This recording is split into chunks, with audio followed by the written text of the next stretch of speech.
Hello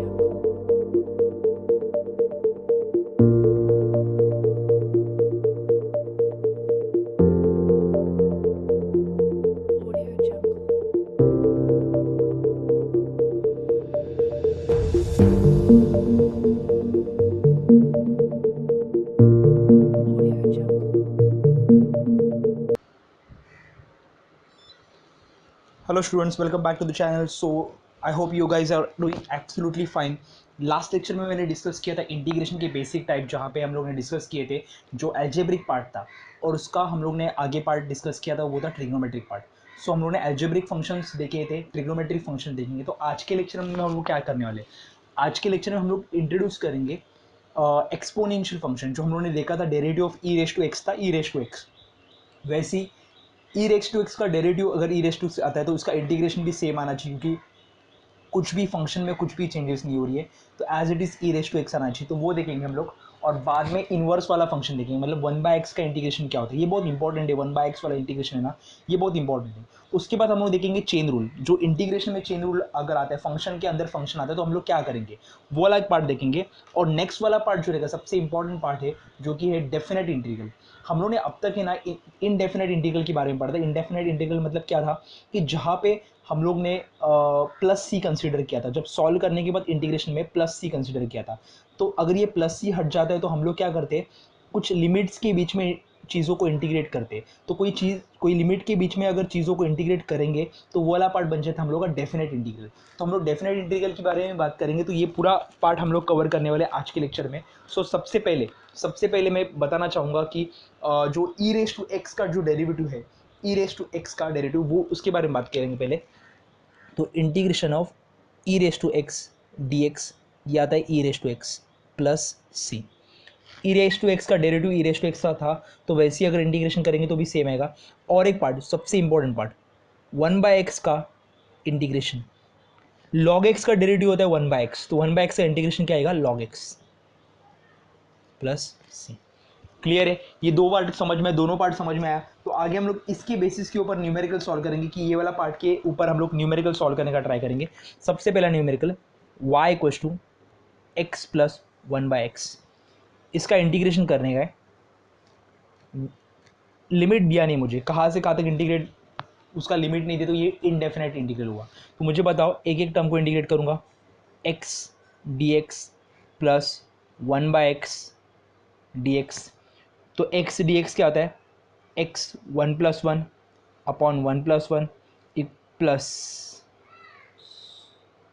one by x का integration अभी लिखा है अपन ने, लॉग एक्स प्लस सी.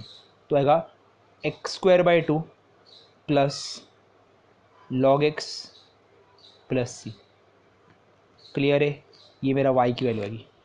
सबको क्लियर है ये वाला पार्ट? आई होप आपको ये क्लियर हुआ रहेगा. नेक्स्ट पार्ट पे हम लोग जाएंगे. लॉग बोल सकते हैं, या फिर सुनो एक चीज़ मैं बताऊंगा कि यहाँ पे लॉग कौन सा रहेगा, लॉग टू द बेस ई रहेगा.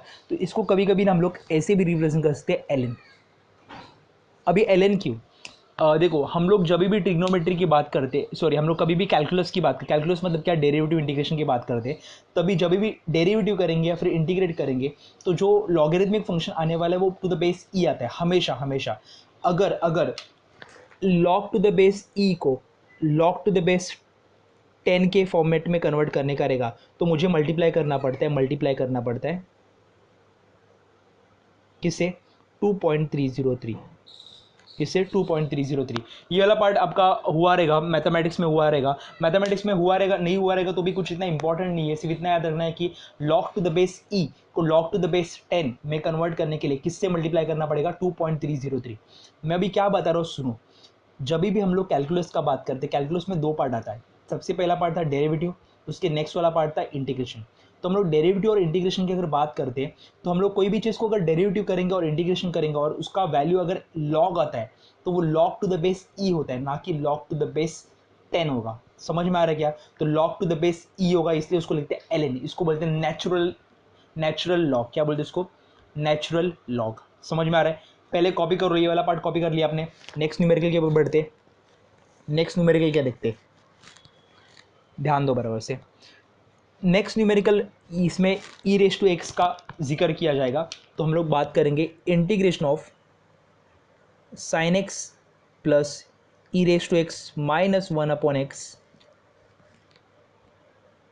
dx। एक एक टर्म को अंदर लिखते, sine x d x plus e raise to x d x minus 1/x dx। A sine x d x, integration of sine x d x क्या है? Sign का integration क्या होता है? कॉस। साइन का इंटीग्रेशन क्या होता है? कॉस। बट प्लस में आएगा कि माइनस में आएगा? मैंने लास्ट लेक्चर में बताया है ये वाला पार्ट कि इंटीग्रेशन ऑफ साइन जो होता है वो प्लस में आता है कि माइनस में आता है। इंटीग्रेशन ऑफ साइन जो होगा वो किस में आएगा? माइनस। तो इंटीग्रेशन ऑफ साइन तो कॉस से रहेगा, बट किस में रहेगा? माइनस में। Minus cos x plus e raise to x का integration e raise to x as it is minus 1/x का इंटीग्रेशन लॉग एक्स प्लस सी। क्लियर है आपको ये वाला पार्ट? अगला पार्ट पे बढ़ते हैं हम लोग। Next question, integration of 1/x minus 1/x² plus e raise to x dx। अभी कंफ्यूजन मत करो, सबसे पहले इंटीग्रेशन एक एक टर्म को ले लो। Integration of 1/x dx minus integration of 1/x² dx plus integration of e raise to x dx। अभी मुझे बताओ 1/x dx का इंटीग्रेशन होता है log x, ये तो पता है, but log to the base क्या है? ई है, ये तो याद रखना हमेशा। बट मैं ये लिखने से पहले ना एक चीज़ का जिक्र करना चाहता हूँ कि 1/x² को ऊपर लेके जाऊँगा तो x रेस टू -2 बनेगा, तो ये आएगा 1/x dx minus x raise to -2 dx plus e raise to x dx। अभी सॉल्व करेंगे। 1/x integration of 1/x dx होता है log to the base e x, या फिर ln लिखेंगे तो भी चलेगा, नेचुरल लॉगरिथम भी लिखा तो भी चलेगा, कोई प्रॉब्लम नहीं, दोनों में से कोई भी लिख दो। तो ln x माइनस इसका आएगा x raise to -2 plus 1 upon -2 plus 1 plus e raise to x plus c. लिखता हूँ तो ln x minus x raise to -1 plus e raise to x plus सी। तो ये आएगा ln x माइनस माइनस बनेगा plus 1/x, x raise to -1 नीचे का तो 1/x plus e raise to x plus C. Clear है पक्का? एक बार वापस देख लेते क्या है। तो तीन पार्ट में एक क्वेश्चन जो है अपना वो तीन पार्ट में डिवाइडेड है। तीन पार्ट में कैसे डिवाइडेड है वो देखते बात करते। तो सबसे पहला वाला जो पार्ट है वो है 1/x इंटीग्रेशन, मतलब 1/x minus 1/x² plus e raise to x, ये तीन पार्ट में डिवाइडेड है। तो मैं क्या करूँगा, एक एक टर्म को इंटीग्रेट करूँगा। तो एक एक टर्म को जब इंटीग्रेट करता हूँ तो 1/x integration of 1/x dx लिखा, उसके बाद अंदर लेके गया तो integration of minus 1/x² dx लिखा plus integration of e raise to x dx। हर एक टर्म को सॉल्व करना है, बट याद रखो इसको ऊपर लेके जाना पड़ेगा और बाद में सॉल्व करना पड़ेगा। क्लियर है? यहाँ तक सबको क्लियर है?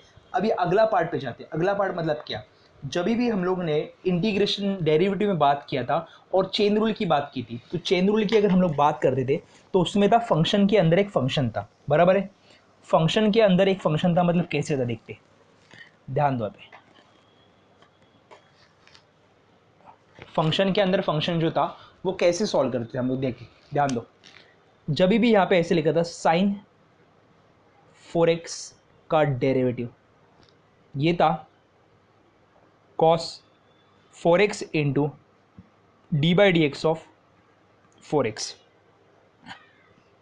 कॉस 4x, 4 डेरिवेटिव के बाहर dx अपॉन dx, ये आएगा 1, तो आंसर आएगा 4 कॉस 4x। मतलब इसका डेरिवेटिव तो ले लिया मैंने और मल्टीप्लाई किससे किया, अंदर जो कांस्टेंट था उससे मल्टीप्लाई किया। मतलब 4x को मैं वापस क्या किया, मैंने वापस एक बार डेरिवेटिव किया। अभी सुनो, मैंने जब बात की डेरिवेटिव की तो जो कांस्टेंट था उसको मल्टीप्लाई किया। देखो, तो इंटीग्रेशन में क्या होगा, इंटीग्रेशन में उल्टा होगा, जो कांस्टेंट रहेगा वो क्या होगा, डिवाइड होगा। मतलब क्या, एग्जाम्पल हम लोग एग्जाम्पल के लिए देखते।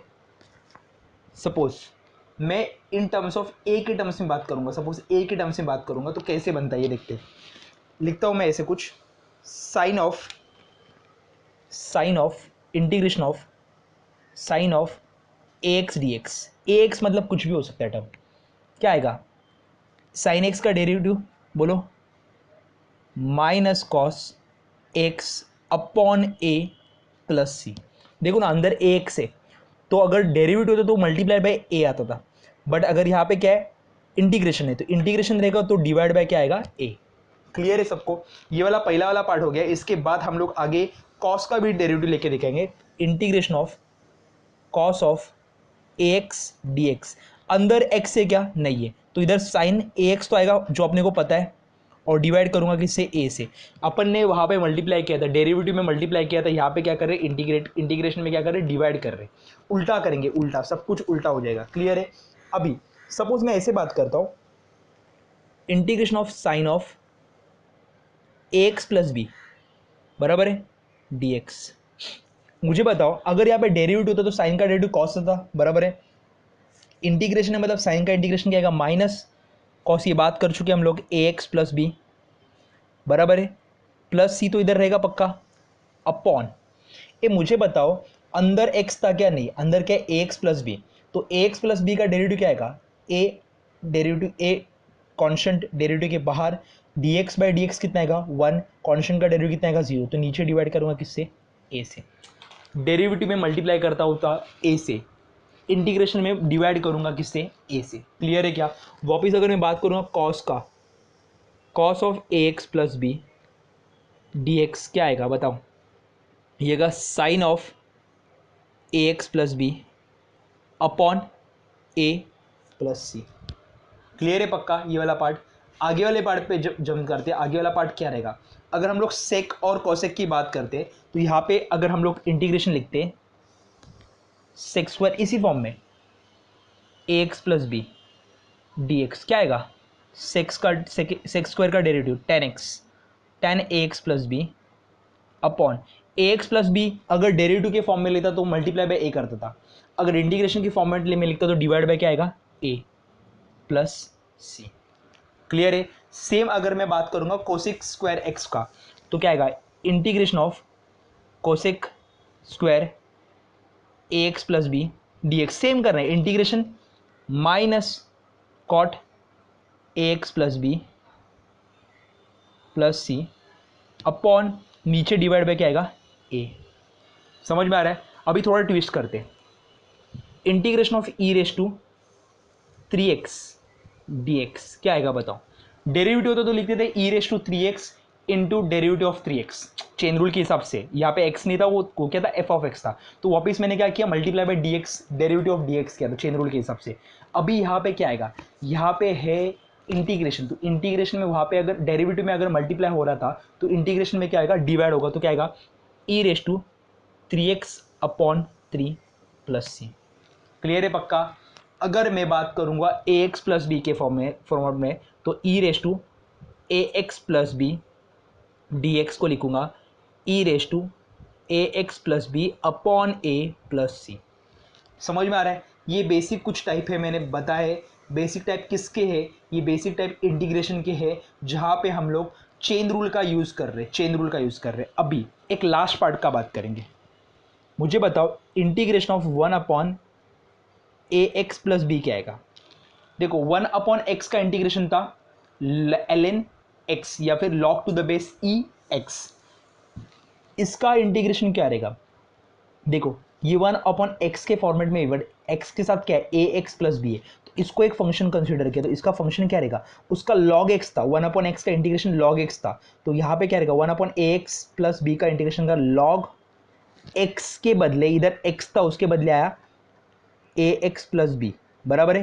ये मुझे बताओ यहाँ पे x से क्या नहीं, यहाँ पे क्या ए एक्स प्लस बी, ए एक्स प्लस बी का डेरिवेटिव क्या होता है, ए, अगर डेरिवेटिव होता तो मल्टीप्लाई में रहता था, बट इंटीग्रेट होने की वजह से क्या आएगा, डिवाइड में।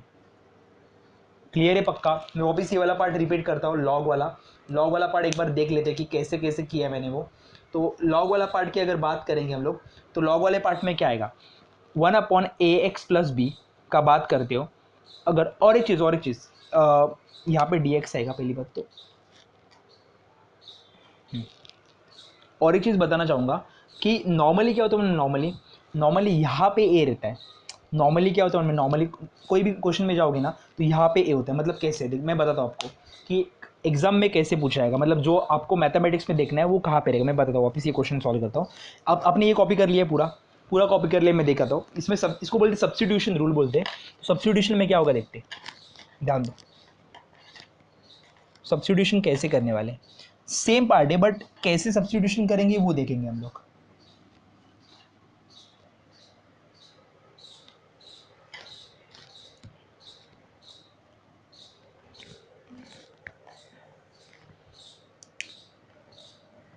ध्यान दो, अगर मैं बात करता हूँ ऐसे कुछ टर्म्स की कि 1/1 a x plus b d x, बराबर है, इसकी बात कर रहा हूँ, तो इसका लॉग तो रहेगा पक्का। ध्यान दो, अभी मैं क्या करूँगा उनमें, ए एक्स प्लस बी, मैंने डायरेक्टली आंसर निकाला था बट यहाँ पे लिख रहा हूँ, ए एक्स प्लस बी को लिखा टी।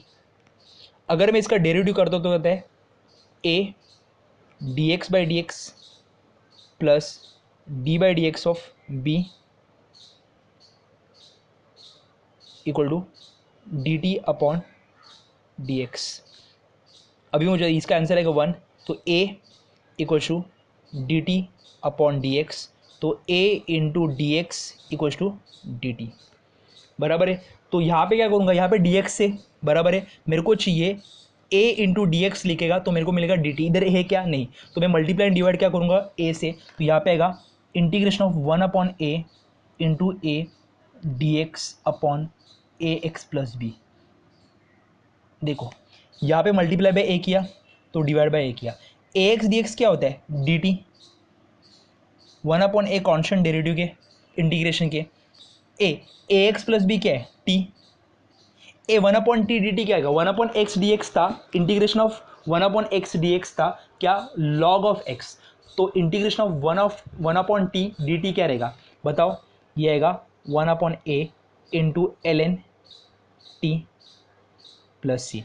ए टी मतलब क्या है ए एक्स प्लस बी, तो क्या आएगा आंसर, क्या आएगा आंसर आएगा 1/a इंटू ln ए एक्स प्लस बी प्लस सी। क्लियर है, मैंने वही किया था, देखो नीचे डिनोमिनेटर में 1/a किया था, वही मैं एक्सप्लेन कर रहा हूँ। मैं वापस एक बार एक्सप्लेन करता हूँ इस चीज़ को, क्या बोला है, integration of 1/a x plus b t x, इसका इंटीग्रेशन करने का था।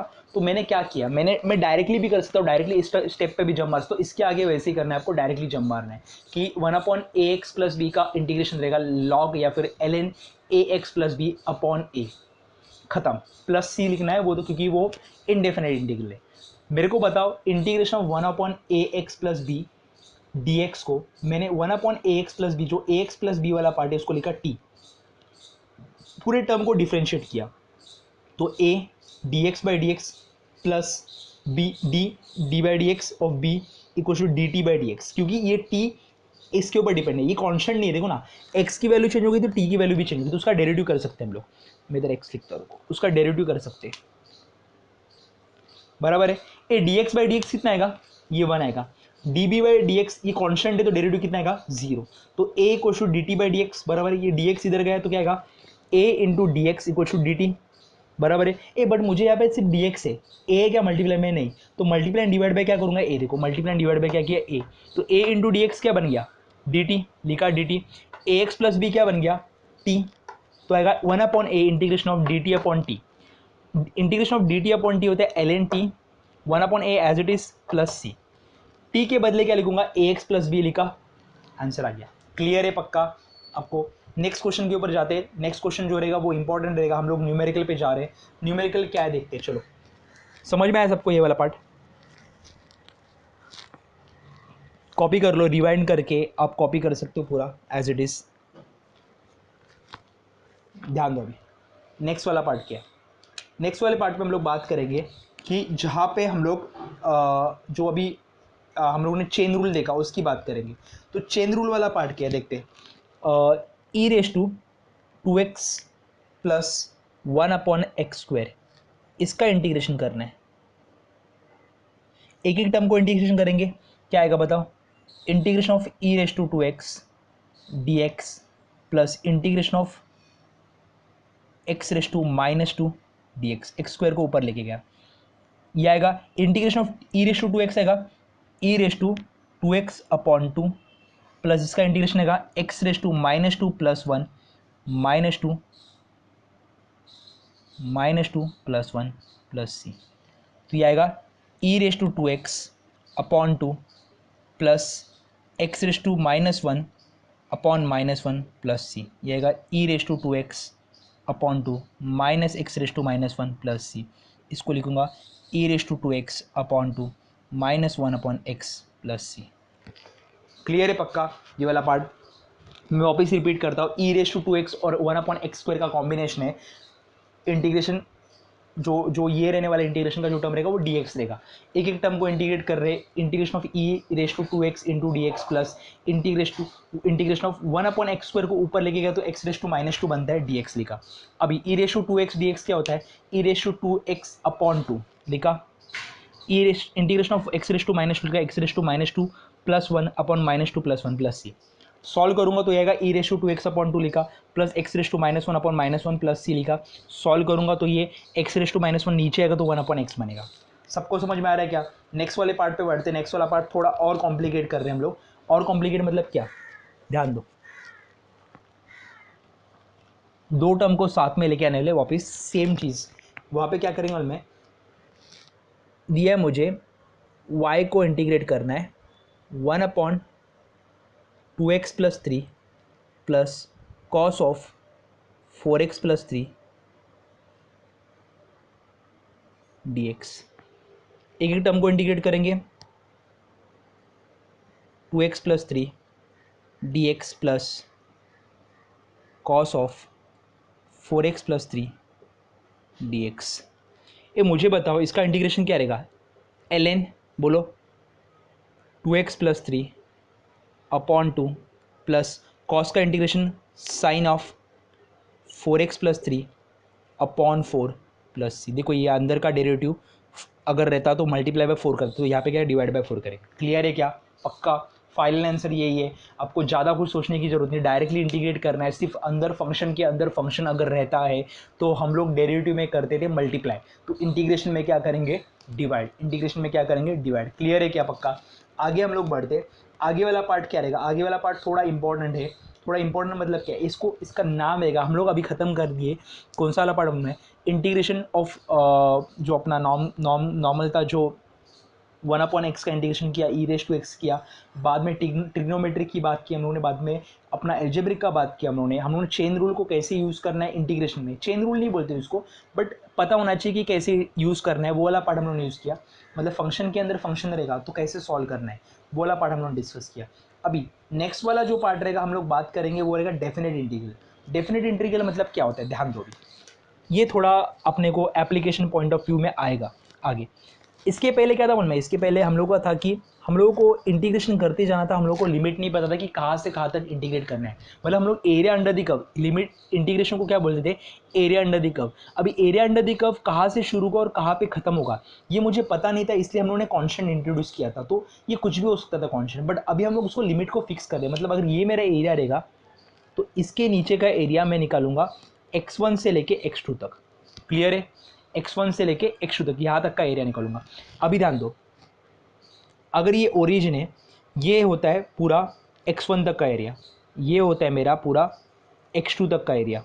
अगर मेरा ग्राफ ऐसे रहता है तो ये हो गया x1 तक का एरिया, ये हो गया x, मतलब इसका इंटीग्रेशन किया तो ये वाला पार्ट आएगा, इसका इंटीग्रेशन किया तो ये पूरा स्टार्टिंग से लेके एंड तक का पार्ट आएगा। तो मैं क्या करूँगा, इसके एरिया में से इसके एरिया को सबट्रैक्ट करूँगा तो ये मुझे ये वाला पार्ट मिलेगा। क्लियर है? तो इसका मतलब क्या है? ध्यान दो, अभी कुछ भी नहीं है, एकदम नॉर्मल चीज़ है। सिर्फ ये याद रखना है कि जो लास्ट वाला लिमिट रहता है उसको बोलते हैं अपर लिमिट, और जो एकदम छोटा वाला लिमिट रहता है, मतलब सबसे पहले जो आता है, जहाँ से चालू करना है और जहाँ पे ख़त्म करना है, चालू करेंगे उसको बोलेंगे लोअर लिमिट, जहाँ पे ख़त्म करेंगे वो रहेगा अपर लिमिट। तो क्वेश्चन में देखते हैं कि लोअर लिमिट अपर लिमिट को कैसे सॉल्व करना है। ध्यान दो, अभी अगर मैं क्वेश्चन बोलता हूँ कि x cube plus three x square plus two d x, इसको इंटीग्रेट करना है टू से लेके थ्री तक। मतलब क्या? सबसे पहले तो इंटीग्रेशन करेंगे, सबसे बेसिक पॉइंट है इंटीग्रेशन करना। तो क्या करते हैं हम लोग, integration of x raise to three d x plus integration of three x square d x plus integration of two d x. Limit two से लेके थ्री, टू से लेके थ्री, टू से लेके थ्री। अगर इसको सॉल्व कर दो तो आएगा ये integration of x cube d x as it is लिख रहा हूँ, टू से लेके थ्री प्लस 3 कांस्टेंट इंटीग्रेशन के बाहर 2 से लेके 3 x square d x plus 2 constant integration के बाहर रहेगा, अगर कोई टर्म नहीं रहता वो रहता है एक्स रेस टू जीरो, तो 2 इंटीग्रेशन ऑफ 2 से लेके 3 x raise to zero d x. अगर मैं सॉल्व करूंगा तो मुझे बताओ इसका इंटीग्रेशन क्या रहेगा, x raise to 3 plus 1 upon 3 plus 1। Limit कहाँ से कहाँ तक है, लिमिट है 2 से लेके 3 प्लस 3 एक्स स्क्वायर का integration x raise to 2 plus 1 upon 2 plus 1, limit 2 से लेके 3 plus 2 x raise to zero का integration x raise to 0 plus 1 upon 0 plus 1, limit कहाँ से कहाँ तक 2 से लेके 3। अभी ध्यान दो, इसका इंटीग्रेशन कितना आएगा, x raise to 4 upon 4 plus 3 x cube upon 3, limit कहाँ से 2 से लेके 3, यहाँ पे भी लिमिट कहाँ से 2 से लेके 3 प्लस 2 एक्स 2 से लेके 3, ये 3 और ये 3 कैंसिल, और कुछ कैंसिल हो रहा है क्या, नहीं कैंसिल हो रहा है। अभी हम लोग क्या करेंगे, देखो मैंने क्या बोला था, जब हम लोग सॉल्व करते ना ये वाला पार्ट अगर पुट करेंगे तो हम लोग 0 से लेके 3 तक का एरिया मिलेगा, ये वाला पार्ट पुट करेंगे तो ये मिलेगा 0 से लेके 2 तक का। मेरे को क्या चाहिए, 2 से लेके 3 तक का एरिया चाहिए। लिमिट कहाँ से कहाँ तक करना है, 2 से लेके 3 तक का करना है। तो मुझे बताओ अगर मेरे को इंटीग्रेशन करना है 2 से लेके 3 तक का, तो मैं 3 का वैल्यू पुट करूंगा यहाँ पे, सॉल्व करूंगा और मैं 2 के वैल्यू को सब्ट्रैक्ट करूंगा। इन शॉर्ट मेरे को क्या करना है, इन शॉर्ट मेरे को करना है 3 का 4th पावर अपॉन 4 माइनस 2 का 4th पावर अपॉन 4। देखो मैंने क्या किया, इस वाली वैल्यू में अपर लिमिट पुट किया, सब्ट्रैक्ट किया लोअर लिमिट से। देखो लोअर लिमिट से x के जगह पे 3 पुट किया, आ गया 3 raise to 4 upon 4 minus x के जगह पे 2 पुट किया, 2 रेस टू 4 अपॉन 4। क्लियर है। सिमिलरली मैं अगर इधर बात करूंगा तो क्या आता है, 3 का क्यूब माइनस 3 का क्यूब माइनस 2 का cube, upper limit minus lower limit plus 2 3 minus 2, upper limit minus lower limit किया। अभी सॉल्व करेंगे एक टर्म को। 3 का 4th पावर क्या होता है, अरे 3 का 4th पावर होता है कितना, 3 3 जा, पहले क्या आएगा 3 3 जा 9, 9 3 जा 27, 27 3 जा 81, तो आएगा 81 अपॉन 4 माइनस 2 का 4th पावर कितना रहेगा, कितना आता है 2 का 4th पावर, 2 2 जा 4, 4 2 जा 8 और 8 2 जा 16, तो 2 का 4th पावर कितना रहेगा 16। क्लियर है क्या, वापस मैं रिपीट करता हूँ, 2 2 जा 4, 4 2 जा 8 और 8 2 जा 16, तो यहाँ पे आएगा 16 डिवाइड बाय 4 प्लस 3 का 3rd पावर 27 माइनस 2 का 3rd पावर 8 प्लस ये आएगा 2 इंटू 3 माइनस 1 1, 3 माइनस 2 1। ये सॉल्व करोगे, मैं अभी सॉल्व नहीं कर रहा हूँ, ये सॉल्व करोगे तो आपको फाइनल आंसर मिल जाएगा। क्लियर है क्या, क्वेश्चन क्लियर हुआ। मैंने क्या किया, सबसे पहले इंटीग्रेट किया और एक एक टर्म्स को मैंने पुट किया अपर लिमिट और लोअर लिमिट की तरफ। देखो एक एक टर्म को इंटीग्रेट किया, बराबर एक एक टर्म को लिखा मैंने, इंटीग्रेट किया, अपर लिमिट और lower limit as it is लिखा, बाद में अपर लिमिट और लोअर लिमिट को पुट किया। अपर लिमिट 3 का 4th power divide by 4 minus 2 का 4th power divide by 4 plus as it is आया 3 का 3rd पावर माइनस 2 का 3rd पावर। क्लियर है। उसके बाद यहाँ पे देखो, एक सेकेंड मेरे को ज़रा अलग से बनाने दो। हाँ 3 माइनस 2। क्लियर है आपको ये वाला पार्ट, सबको क्लियर है। आई होप आपको ये वाला पार्ट क्लियर हुआ रहेगा। नेक्स्ट वाला पार्ट रहेगा वो हम लोग कॉस के टर्म्स में देखते हैं। कॉस के टर्म्स में क्या है, पहले ई रेस टू एक्स के टर्म्स में देखेंगे, बाद में कॉस के ऊपर जाएंगे। देखते हैं, ये वाला पार्ट क्लियर है, मैं रफ करता हूँ ये वाला पार्ट। एक question e raise to x का सॉल्व करेंगे और उसके बाद कॉस के ऊपर जाएंगे।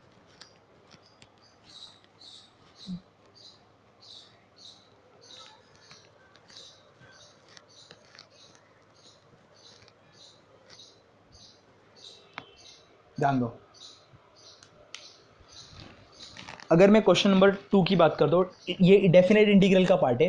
तो e raise to x d x limit put कर रहा हूँ -1 से लेके 1 तक। अब इसको इंटीग्रेट करने करेगा तो पहले क्या करूँगा, ई रेस टू एक्स का integration e raise to x, upper limit 1, lower limit -1। Clear है। एक चीज़ मैं बताऊंगा, एक चीज़ अपन देखो यहाँ पे प्लस सी नहीं ले रहे, प्लस सी कहाँ पे लिया था, इनडेफिनेट में। अभी हम लोग बात कर रहे हैं डेफिनेट की, तो डेफिनेट में प्लस नहीं लेते, प्लस सी नहीं लेते। तो मुझे बताओ अपर लिमिट पुट करूँगा तो आएगा e raise to x minus, अगर अपर लिमिट पुट करूँगा उसके बाद क्या करेंगे, लोअर लिमिट पुट करेंगे हम लोग, तो लोअर लिमिट की जगह पे क्या आएगा देखते, तो e raise to x minus e raise to minus x, e raise to x minus 1 upon e raise to minus x नीचे आएगा तो 1 upon e raise to x बनेगा। क्लियर है आपको ये वाला पॉइंट। ये तो क्वेश्चन नंबर सेकेंड को खत्म करता है। क्वेश्चन नंबर थर्ड के ऊपर रहते हैं, लास्ट क्वेश्चन देगा अपना आज के इसका, ये इसके ऊपर हम लोग का इंटीग्रेशन खत्म होगा। हाँ, इंटीग्रेशन में यू इंटू वी रूल भी आता है, u divide by v rule नहीं आता, but u into v rule आता है। यू इंटू वी रूल अपना फिजिक्स में यू इंटू वी रूल आने तक ना आपका डेरिवेटिव इंटीग्रेशन का बेसिक हो जाएगा, जो अपना 12th में करना होगा, 11th में करना होगा, वो मैथमेटिक्स का आपका हो जाएगा, तभी आपका इंटीग्रेशन और डेरिवेटिव बहुत स्ट्रांग हो जाएगा। जैसे हम लोगों ने देखा था कि रेट ऑफ चेंज का बात किया था डेरिवेटिव में, मैक्सिमम मिनिमम का बात किया था, वैसे हम लोग एप्लीकेशन नेक्स्ट लेक्चर में देखेंगे इंटीग्रेशन का, तो वो एप्लीकेशन अलग सा पार्ट है। अभी फिलहाल के लिए हम लोग बात करेंगे एक कॉस का टर्म देखते, तो एक कॉस का टर्म का इंटीग्रेशन देखते, integration of cos x d x -π/2 to +π/2। देखते कितना आता है आंसर, ध्यान दो। मुझे बताओ, एक चीज़ मैं बताऊंगा, कॉस ऑफ माइनस थीटा होता है वो होता है कॉस थीटा, और साइन ऑफ माइनस थीटा होता है माइनस साइन थीटा। ये दो चीज़ याद रखो, कॉस ऑफ माइनस थीटा होता है cos theta, sine of minus theta होता है माइनस साइन थीटा। ये आप मैथमेटिक्स में पढ़ोगे, अभी नहीं, ट्रिग्नोमेट्री में मैथमेटिक्स जब इंट्रोड्यूस किया जाएगा तभी आपको आप ये पढ़ोगे। तो ये सिर्फ अभी के लिए याद रखो, कॉस ऑफ माइनस थीटा होता है cos theta, sine of minus theta होता है माइनस साइन थीटा। मुझे बताओ इसका इंटीग्रेशन क्या रहेगा, साइन एक्स बराबर है लिमिट लिमिट π/2 से लेके -π/2 से लेके π/2। मुझे बताओ अपर लिमिट क्या रहेगा, upper limit π/2 minus lower limit क्या रहेगा -π/2। ये मुझे एक चीज़ पता है, साइन ऑफ माइनस थीटा क्या होता है, माइनस साइन थीटा, तो यहाँ पे हम लोग यूज़ करने वाले sine of minus theta equals to minus sine theta. वो अगर पुट करेंगे, वो अगर ये रो लग रहा है, थोड़ा सा रो जैसे लग रहा है, हाँ, sine of minus theta equal to minus sine theta put करेंगे तो यहाँ पे क्या आएगा, sine of π/2 minus sine of minus theta होता है माइनस साइन थीटा। देखो ना, sine of minus theta minus sine theta, sine of minus π/2 minus sine π/2 बराबर है, साइन π/2 होता है 1 माइनस माइनस 1, तो 1 माइनस माइनस प्लस, तो 1 + 1 आंसर कितना आएगा 2। क्लियर है आपको, सबको क्लियर है। आई होप ये वाला पार्ट आपको बराबर से समझा रहेगा। अपन ने आज के लेक्चर में क्या क्या डिस्कस किया, हम लोगों ने डिस्कस किया एक्सपोनेंशियल फंक्शन का इंटीग्रेशन, बाद में 1/x का इंटीग्रेशन, इसके पहले के लेक्चर में उन्होंने बात की थी ट्रिग्नोमेट्रिक फंक्शन का इंटीग्रेशन और एल्जेब्रिक फंक्शन का इंटीग्रेशन। और एक चीज़ हम लोगों ने आज के लेक्चर में डिस्कस किया जो कि था चेन रूल, मतलब फंक्शन के अंदर फंक्शन आएगा तो इंटीग्रेट कैसे करते हैं। तो हम लोग इन शॉर्ट क्या करेंगे, डेरिवेटिव में मल्टीप्लाई करते थे, यहाँ पे क्या करेंगे, डिवाइड करेंगे, बस, बाकी कुछ नहीं। उसके बाद हम लोगों ने देखा डेफिनेट इंटीग्रल क्या होता है, इनडेफिनेट में प्लस सी आ रहा था, यहाँ पे हम लोग को पता है लिमिट का, देखो हम लोग ने कहीं पे प्लस सी लिखा नहीं है, हम लोग की कुछ तो वैल्यू आ गई है। तो ये वाला पार्ट हम लोग किस में देखते हैं, डेफिनेट इंटीग्रल। तो डेफिनेट इंटीग्रल का बेसिक देखा। हाँ, मुझे पता है कि ज़्यादा डीप वाला पार्ट आपको आएगा सिलेबस में, बट वो मैथमेटिक्स में आएगा, फिजिक्स में उसका ऐसे ज़्यादा यूज़ नहीं है। जहाँ पे भी यूज़ देगा वो प्रॉपर्टी बताऊंगा। ये नोट सिर्फ याद रखना, ये जो नोट लिखा है मैंने वो सिर्फ याद रखना, ये न्यूमेरिकल के लिए यूज़ होगा स्पेशली। तो हम लोग आज का लेक्चर यहाँ पे ही रोकते। नेक्स्ट लेक्चर में हम लोग बात करेंगे एप्लीकेशन ऑफ इंटीग्रेशन के बारे में। एप्लीकेशन ऑफ इंटीग्रेशन होने के बाद अपना इंटीग्रेशन वाला पार्ट खत्म हो जाता है। मैं ज़्यादा डीप में जा रहा हूँ इंटीग्रेशन में, क्योंकि अपना जो इंटीग्रेशन वाला पार्ट है वो बहुत बेसिक वाला पार्ट है। मतलब हम लोग वेलोसिटी एक्सेलरेशन के पार्ट में हम लोग बात करेंगे। देखो डेरिवेटिव में हम लोग आगे जाते तो हम लोग मिलता है डिस्प्लेसमेंट के आगे डेरिवेटिव मतलब वेलोसिटी, वेलोसिटी के आगे मतलब एक्सेलरेशन। इंटीग्रेशन मतलब डेरिवेटिव का उल्टा होता है, तो एक्सेलरेशन का इंटीग्रेशन करेगा तो वेलोसिटी मिलेगा, वेलोसिटी का इंटीग्रेशन करेगा तो डिस्प्लेसमेंट मिलेगा। ये पार्ट हम लोग एप्लीकेशन में देखने वाले हैं। अभी के लिए हम लोग यहाँ पे ही रोकते हैं। आशा कर दो आपको लेक्चर पसंद आया रहेगा, यहाँ तक वीडियो को देखा रहेगा तो वीडियो को लाइक करना मत भूलो, दोस्तों के साथ प्लीज़ शेयर करो और चैनल को सब्सक्राइब करना मत भूलना अगर नए हो तो। और एक चीज़ बताऊंगा, मैं बार बार मेंशन कर रहा हूँ ये चीज़, बहुत सारे बच्चे यहाँ पे ऐसे हैं कि जहाँ पे वो सब्सक्राइब चैनल को नहीं किए, प्लीज़ चैनल को सब्सक्राइब करो। आपको अगर फ्री कंटेंट मिल रहा है तो उसको चैनल को सब्सक्राइब करो, आपको नोटिफिकेशन आएगा। तो मिलते हैं नेक्स्ट लेक्चर में, टिल देन बाय बाय।